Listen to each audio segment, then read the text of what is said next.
Hello, my name is Matcha Bunny and welcome back to another video of Tiny Bunny.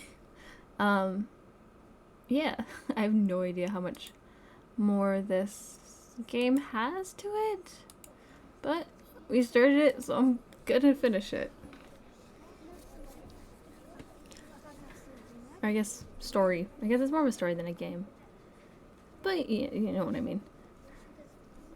So, that's where my cursor went. Polina put her elbows on the desk. I had already forgotten how light and graceful she was, just like a violin. The anger and rage that boiled inside me yesterday during our phone call subsided, hid in a hole. I just couldn't stay mad at Polina. I wish she could also jump around with us after stripping away her mask of fake mutiny. Wow, I can English tonight. I smiled, imagining Polina's skirt flapping in the wind, the stars sparkling all around us, her asking in bewilderment whether it was all a dream, and myself telling her that it doesn't matter. Polina's expression grew dark again.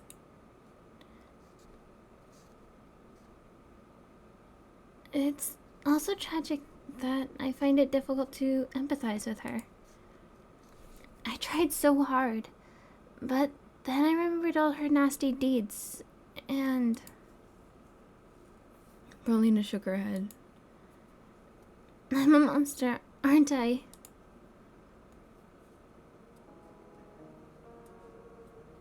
No, I thought. You're one of the most beautiful girls I've ever met. But alas, you're only number 2 on that list. I decided not to say that out loud. It's not okay that I felt worse than when I lost my questionnaire than when she went missing. My nostrils picked up the smell of candy, tree resin, and fireworks. You lost your questionnaire? Yeah, somebody out there is reading other people's secrets now. Yes, the forest. I thought, imagining crooked branches turning notebook pages, touching the childish handwriting with their icy twigs. I hope the search goes well. I was unsure whether she spoke about Katya or her notebook. I wanted to ask her about it, but then I noticed Polina's intense stare directed at me. What? You've changed. I smoothed my hair flat, surprised. I just didn't sleep well tonight. You're a different melody today. Something mysterious, ancient tune. I thought about the flute's melody streaming between the bushy treetops. I hope you haven't told anyone about our last chat yesterday. Of course not. She nodded, as if acknowledging that she can fully trust me. I wasn't sure whether I merited such trust. Her hair cascaded down around her shoulders. The smell was so wonderful that it sent me flying towards the glowing stars of my inner cosmos without any magic. Basha jumped at me like that Jack-in-the-Box toy and yelled in my ear. Looky here! Having a lovely dovey time, eh? Hey, Four Eyes, are you trying to pick up Polina? Polina came to my help even though I didn't ask her to. Or maybe I did with my entire appearance. What's with this nonsense? We're just friends. Is she your girlfriend then? Do you go to buy dresses together with us?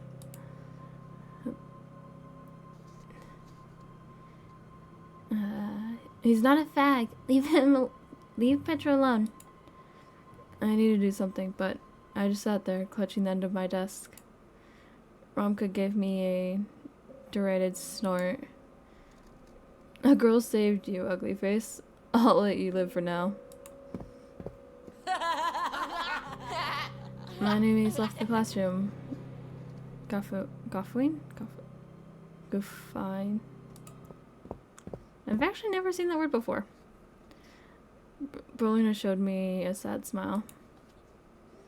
Be strong. I wanted to scream that I couldn't. I couldn't be strong and stand up against these bastards. I couldn't stand up for myself or anyone else. I'm pathetic. I want to disappear into the forest, dig myself into the snow. I want to go home, get under my blanket, far away from humans. But I left, and the thoughts that were terrorizing me finally made me weep. I stayed late after school again to escape Romka's for my rash act of talking to Paulina, which meant I had to drag my feet towards home in the twilight. A board school janitor scraped the shovel against the asphalt, and the upperclassmen blew out smoke that formed clouds similar to dialogue bubbles in comics. I wanted to fill those bubbles with friendly words, but there was nothing friendly about the icy stare those guys gave me. I was leaving the unpleasant world of stale buns and nasty insults. Someone shoved me near the stairs. Didn't their parents teach them to apologize? I crossed the village and slowed my pace near the bridge. I turned my head around looking for my fox friend, but neither she nor their new friends could be seen anywhere.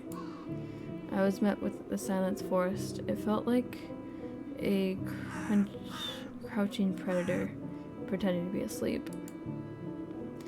It was still watching me with one eye from under half-closed eyelids, and I walked through it, my fingers gripping the backpack straps, looking at my feet through a pair of glasses. Katya! Katya!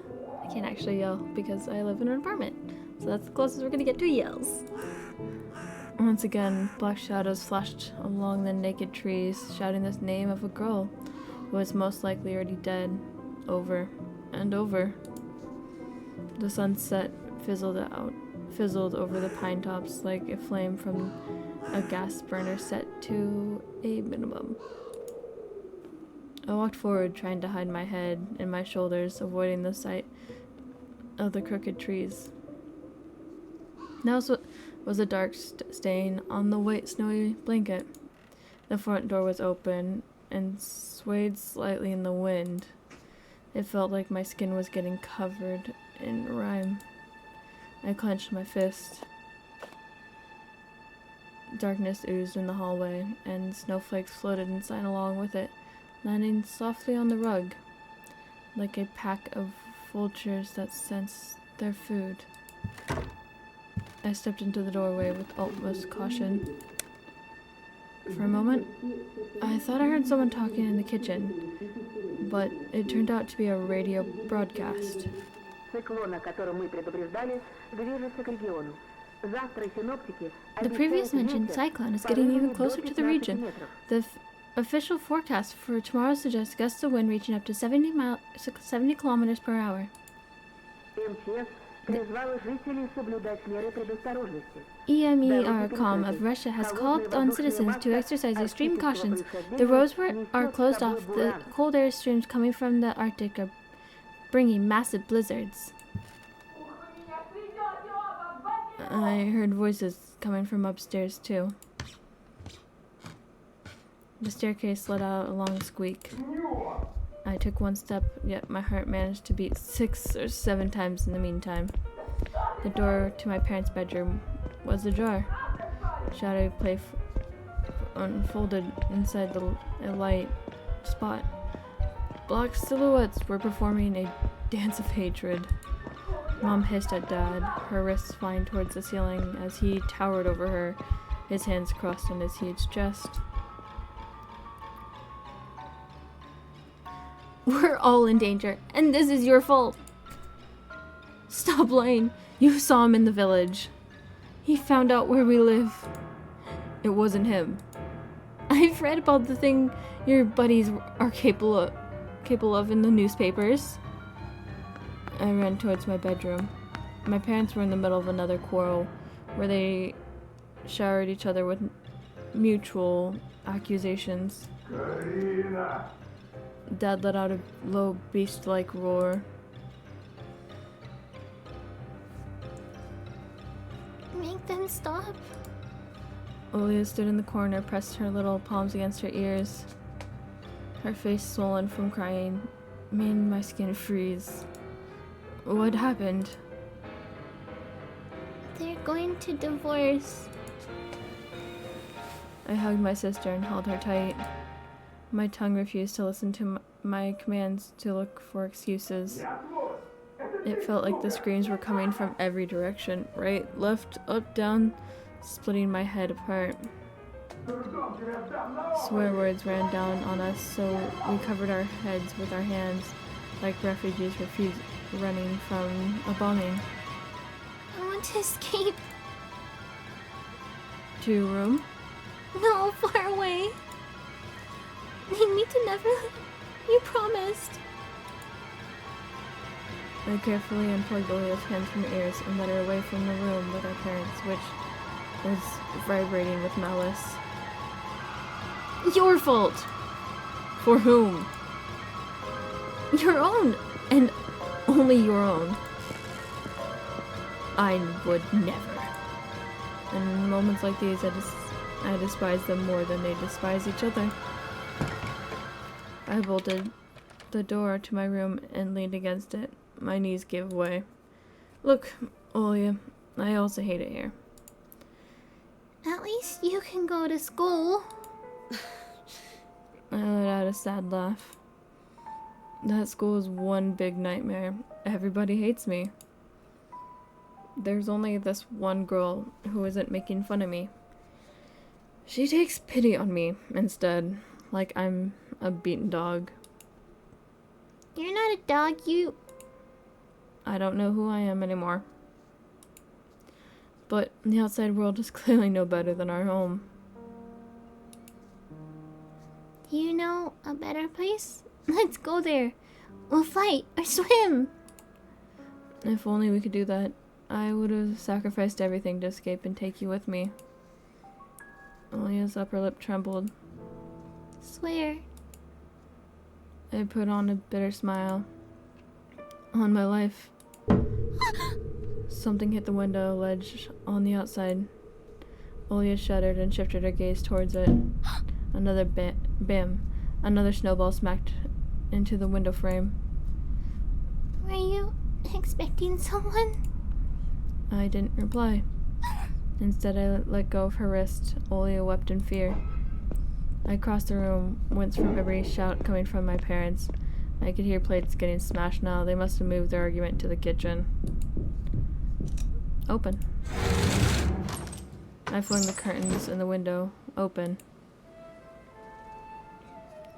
Hooty, Teddy, Wolfie, and most importantly, the charming Elisa stood outside waving at us. Olia gasped in surprise when she saw the owl girl. See, I told you.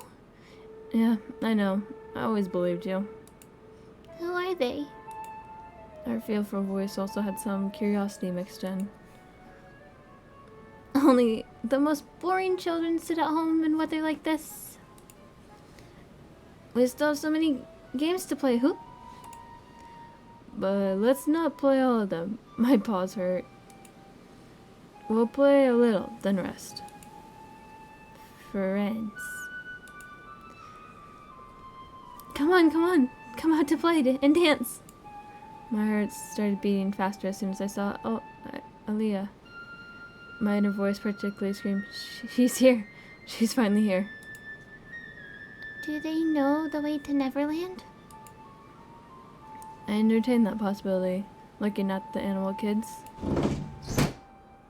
Maybe. Let's go find out.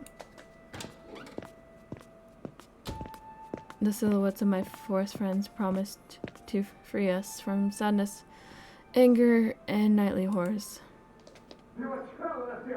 I made sure Olia wore warm clothes.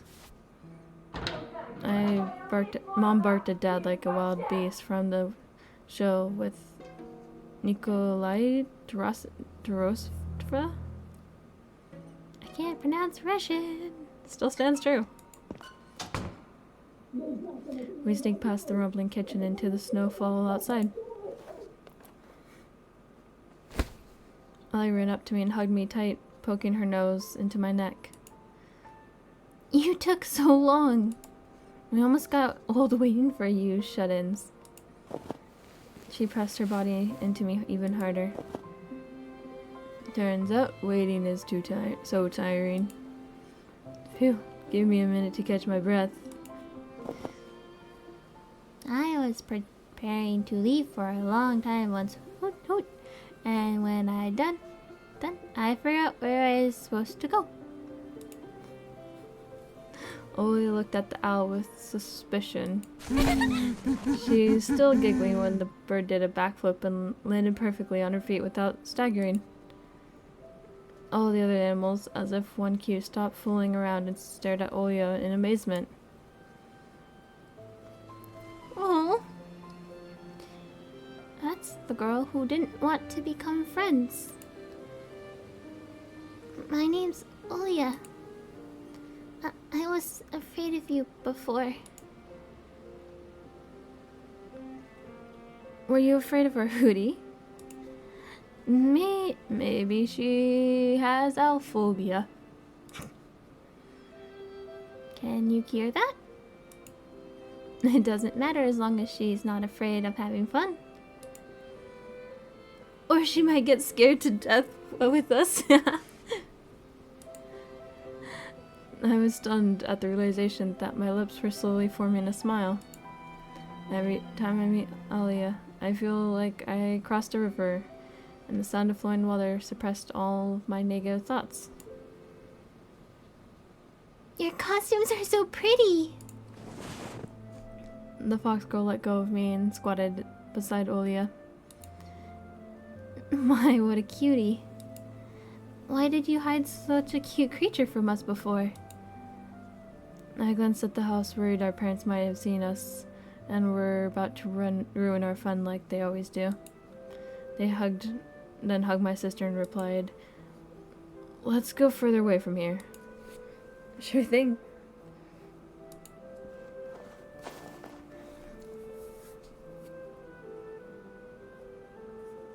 Hey, Olia, do you know how to find Grandpa Frost in our forest? My little sister's eyes widened. How? You need to follow the sweet trail. And then bent down and took a candy out of the snow.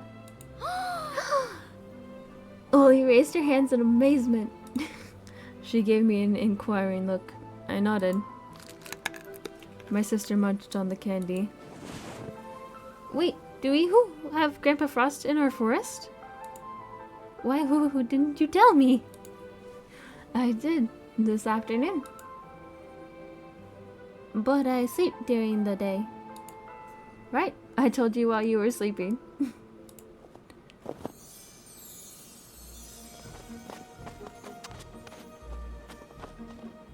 Alia dashed away, wiggling her red tail like a torch of flame. Oli went after without thinking and laughed fit after taking another candy out of the snow pile. No, you're so lively. It makes me sick to my stomach. And you, stop being so passive.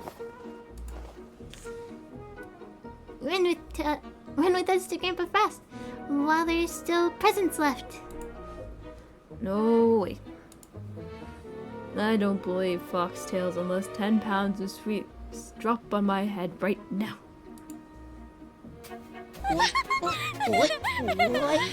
What? When the affirmative sweet started running down the bear's head, I couldn't stop myself from laughing at his ouching and bopping his head up and down.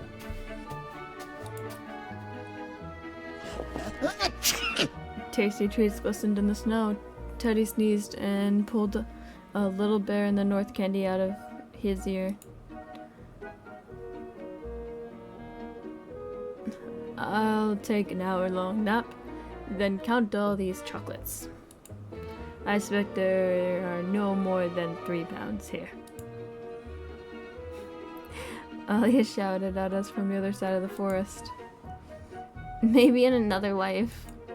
Hurry up, Grandpa Frost is already tired of waiting for you in his castle. I struggled and running loose in the grip of fear I felt all this time. Something whipped around past my temple. I decided it was a snowball, but then Alia proclaimed, Zephyr! "Don't pick it up, it's dirty." Huh? Do you believe in microbes? And you don't? And you don't? I used to. Graceful rows of colossal pines greeted us with their rustling paws. Soft snow drifted upwards into the endless black sky, just like last time. Snow piles lined up like melting silver. So pretty. And I thought the forest was scary.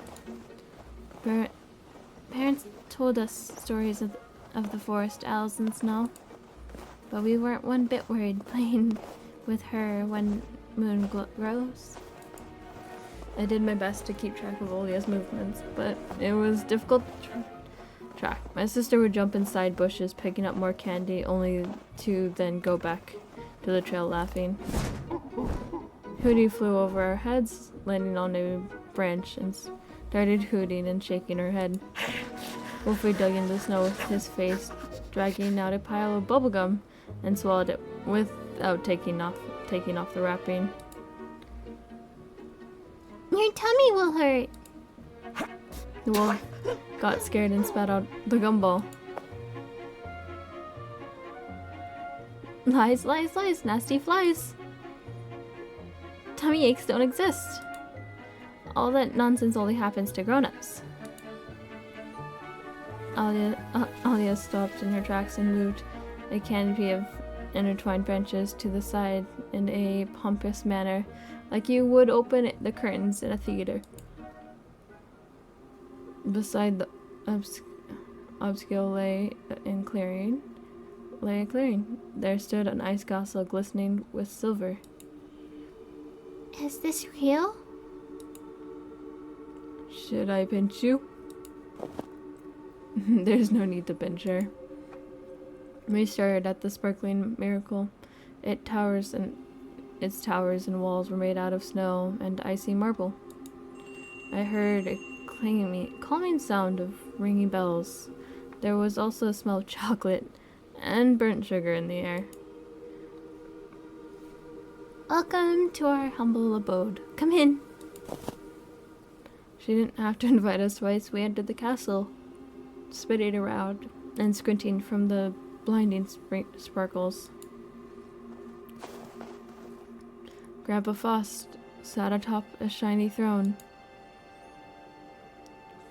Puffy pom-poms swung atop the 2 peaks of his hat, and a snow-white beard covered his kind smile.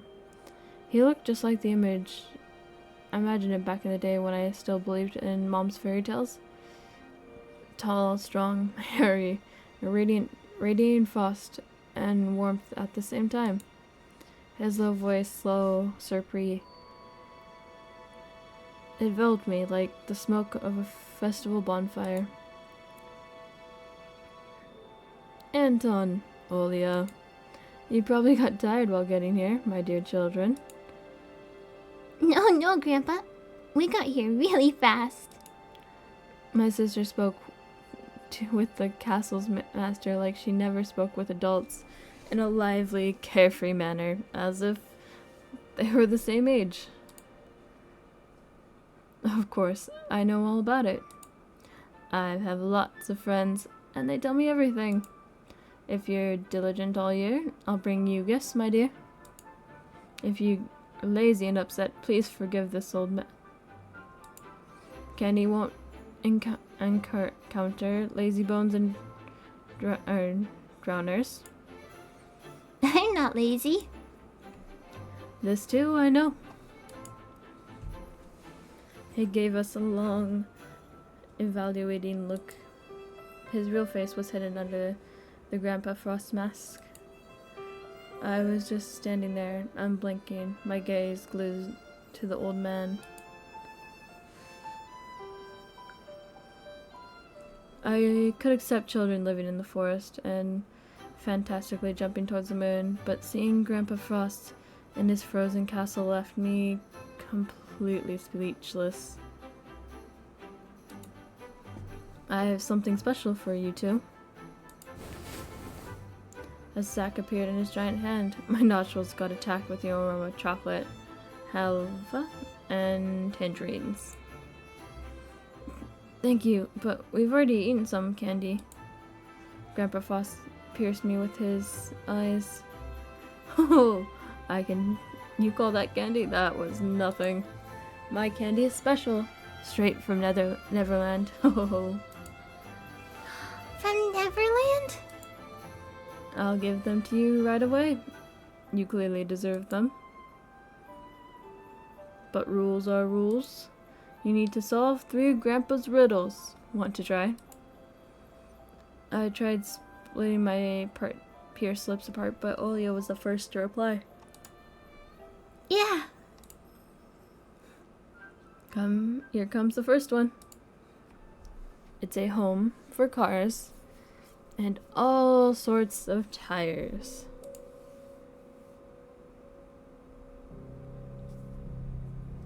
I looked around at the masked children. They stood without moving in the corners, but their shadows danced on the wall. I heard a low hum. In my confusion, I thought it was the sound of their rumbling stomachs. A garage. Correct. Now to the second one. You can try to solve it too, Anton. All day long, to the shadows they below, they rattle the plates and hiss at their mates. My eyebrows shot up in confusion. Moms? Ollie raised her hand. Can I? It's a kitty. Correct. Oh, here's the last one. Solve it, and the gifts are yours. Oh, but what stroke of bad luck, my dear children. I completely forgot what the riddle was about. Maybe our little animal friends can help us. Children in costumes surrounded us, laughing and stomping, only to start spinning like crazy roly that somehow reminded me of the dance under my window on that fateful night.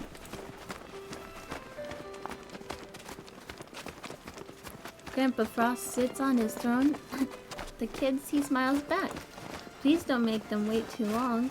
Come and open your old sack. Grandpa Frost bursts out laughing, satisfied. Okay, you've proved yourselves to this old man. Here you go. He scattered a mountain of sweets from his sack, his scarlet sack, some which I've never even seen in commercials before. Oh yeah, 'cause like Milky Way Snickers.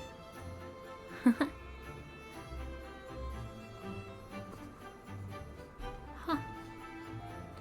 Bubblegum from all shapes and colors with tasty aromas and inserts sticking out. Lollipops the size of a fist and tangerines the size of Olia's head. Also some Snickers, Mars, Bounty Bars, and Kinder Surprise eggs that we haven't eaten for so long already. Wow, thank you. I wiped away the sheer joy with my sleeve when my inner voice persuaded me to get rid of all the doubts. This was exactly what I wanted for my sister and myself. True Neverland without bullying and taboos. We're finally going to be happy. Grandpa Frost straightened up as he left his throne and threw his hands in the air over the treats. The animals that stood to his sides also raised their paws, their eyes sparkling brighter than precious gems. The wolf's new mass was wet with saliva. Feast, my children. The animal kids rushed to devour candy one by one, pushing each other over and gulling. Their faces smeared with something dark. Olia grabbed the closest candy and tore off the wrapper. I finished out the most tasty looking candy from the pile of sweets on the floor. Color came back. Then took one bite. Milk chocolate melted into my mouth. I applaud your bold decision. Now it's time for you to play.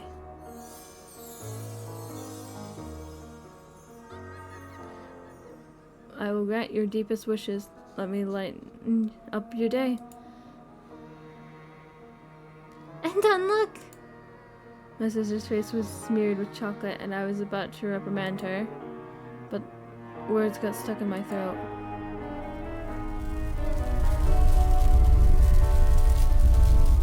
A giant spruce shot towards the stars and disappeared somewhere in outer space, crowded by a giant moon. Giant balls shined on its branches, garlands of light glimmered with all the colors of the rainbow. I'm gonna turn down the music for you guys a bit. And then also for myself. Okay, that should be good. I hope that's not too loud. If it is, I'm sorry. Hold on. Okay, it's getting high still. Hold on. Okay. That should be better. Because that got really loud for me, so if it got loud for me, it's loud for you. Okay. The roof disappeared, and myriads of constellations sprawled on the night sky above us. Music, laughter, and the smell of evergreen and sweets.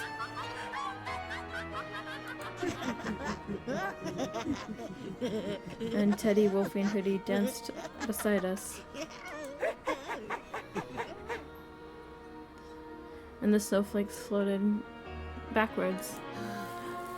I burst out laughing and touched the bushy golden tinsel. It was all real. Is that it? Are you talking about Neverland by chance? Is this Neverland? Alia performed a theatric bow. Christmas balls glimmered and shimmered, and my soul shimmered in unison with them. I was becoming the magic winter forest, the soft evergreen of all the constellations at all the same time. Welcome home. This is where my home always was. The snow sparkled, almost blinding me. Olia started spinning into a dance. She grabbed candy with each of her hands. Wolfie juggled Kinder Surprise eggs. Did you see that? Consoles, handheld games, dolls, and the Transformer figures laid under the spruce as if they were brought here by trucks. Is this for us? I realized I was also dancing, so I replied while moving. That's a bit too much for just the two of us. I'd share it with somebody, and what do you think? Only if it's somebody nice. A group of children stood at the edge of the woods, their enchanting gaze directed at our celebration. Hey. I jumped across the whole clearing and glided to the ground near them. Want to come with us? Can we? Of course. The kids looked at each other by the hand and led their procession towards the gifts. There was no better feeling than leading someone to the road to their dreams. The holiday party was finally in full swing. An everyday holiday, just like in a beautiful apple, always sat a nasty little worm called Transcendence. Knit here under the bristly paws of the magnificent spruce, holidays never ended.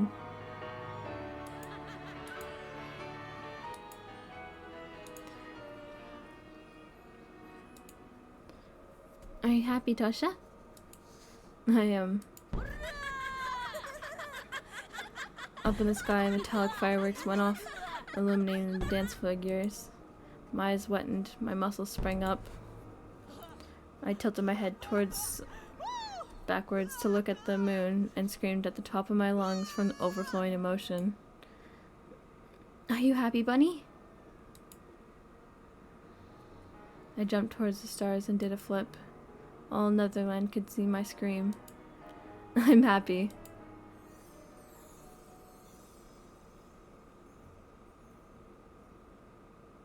Oh.